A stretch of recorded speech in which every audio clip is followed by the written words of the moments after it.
Russia's Vladimir Putin and North Korean leader Kim Jong Un have signed a new agreement that details mutual aid if either country were to be attacked.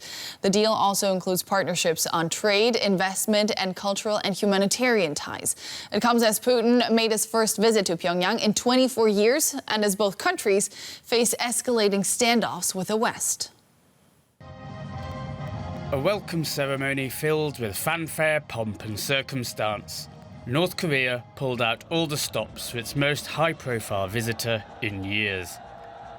It's the first trip here for Russian President Vladimir Putin since the year 2000, and much has changed since then.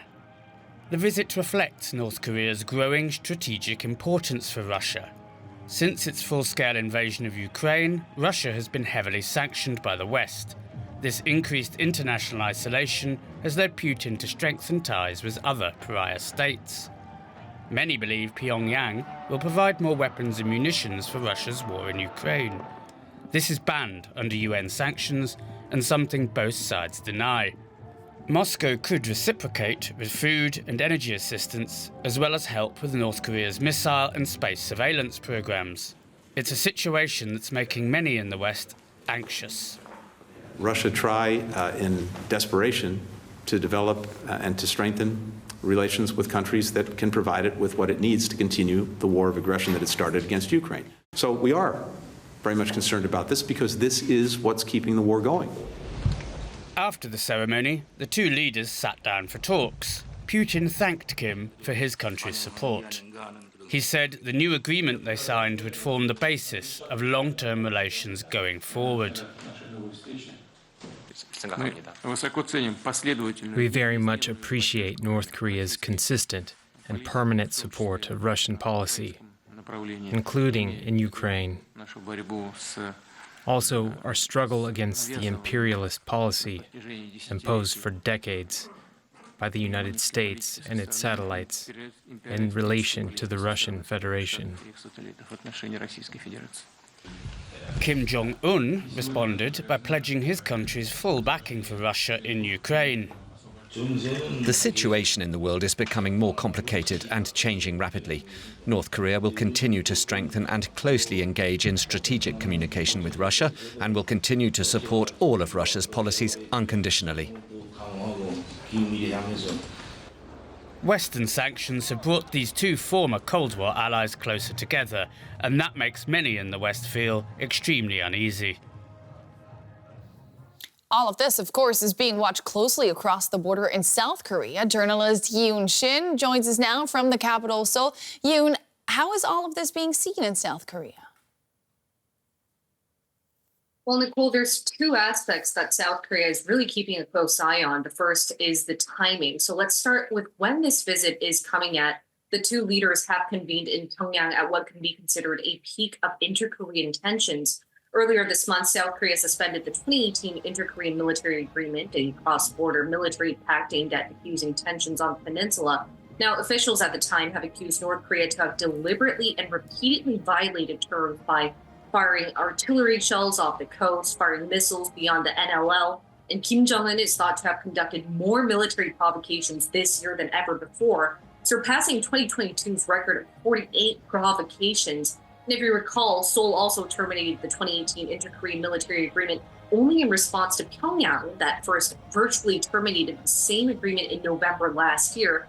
And adding on to how sensitive of a time it is for Vladimir Putin to have visited North Korea to meet Kim Jong Un himself, just yesterday, South Korea's Joint Chiefs of Staff reported some 20 to 30 North Korean soldiers to have intruded over the military demarcation line. This is the second case within 10 days.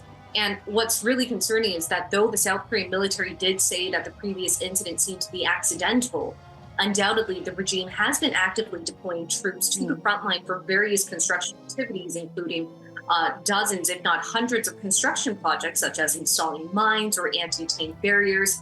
And along the border, we've seen a resumption of Cold War-style psychological warfare. And I'm talking about South Korea blaring loudspeaker anti-Pyongyang propaganda broadcasts for the first time in 6 years. And now I'd like to talk about the second aspect that South Korean media is worried about. It's the supposed objective of Putin's visit to North Korea and how Seoul is predicting potential outcomes. Putin explicitly said that he and his North Korean counterpart Kim Jong Un have signed a new breakthrough of a document, and it's going to replace the previous deal signed in 1961, 2000, and 2001.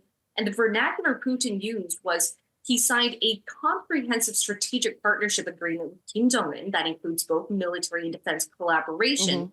In the past, the Kremlin only used the term comprehensive to describe his alliances with Vietnam, Egypt, Mongolia, and South Africa.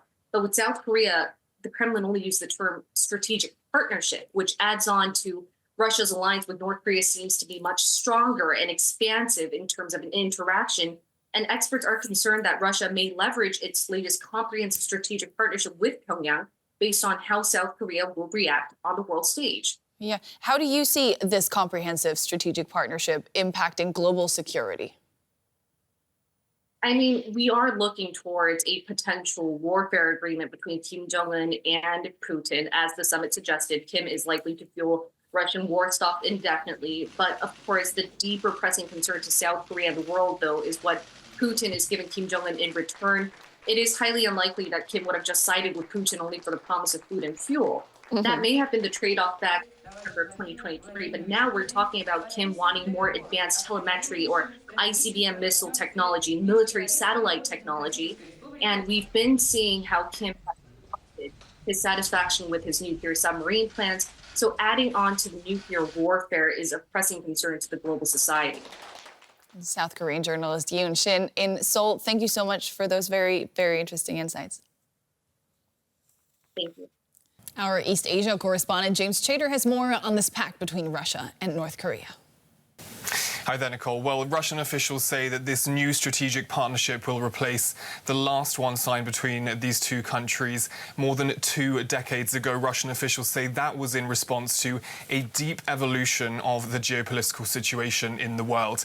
The really critical point that has come out of this new strategic partnership is that Russia and North Korea say there is they could offer mutual support to one another if one of the countries is attacked. Although Putin said that this partnership is of a defensive nature, he did also say that military support may fall within the remit of this new strategic partnership. A final point to make is that Russia and North Korea also said they stand against what they call politically motivated sanctions. And this last point is important because when we look at what's really been putting a ceiling over Russian engagement with North Korea in recent years, it has been those UN sanctions which Russia has previously endorsed. And so if we're seeing Vladimir Putin criticizing these types of sanctions, it could be a sign that he will look to act in defiance of those UN sanctions and potentially offer support to North Korea's weapons programs. The West is concerned, especially about North Korea supporting Moscow's invasion of Ukraine. How do you see this impacting the way both countries behave going forward?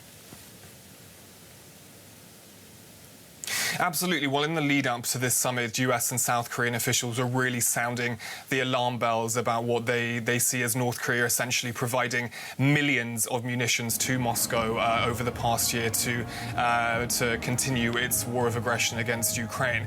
The bigger question really was always, what is North Korea essentially getting in return? And I think the really important point to zero in on here is that defensive nature of the agreement, which they say they have signed just now, because when we look at the more belligerent behavior of Russia and North Korea over recent years, they often characterize it or explain it as defending themselves against the West, whether that's Russia saying NATO's expansion in Europe was behind the war in Ukraine, or whether Pyongyang saying that the US deepening ties with allies like Japan and South Korea is the cause of intercontinental ballistic missile tests. And so what we're seeing here really is potentially an avenue through which Russia and North Korea are trying to legitimize what could be more concrete military support for each other. We don't know what that necessarily will look like in concrete terms, but they're certainly laying the diplomatic groundwork to do so. Can you briefly tell us how China feels about all of this? Well, of course, China has expressed concern about North Korea's more volatile behaviour in the past. But the fact remains that, of course, the first visit of Putin's new presidential term this year was that red carpet welcome in Beijing.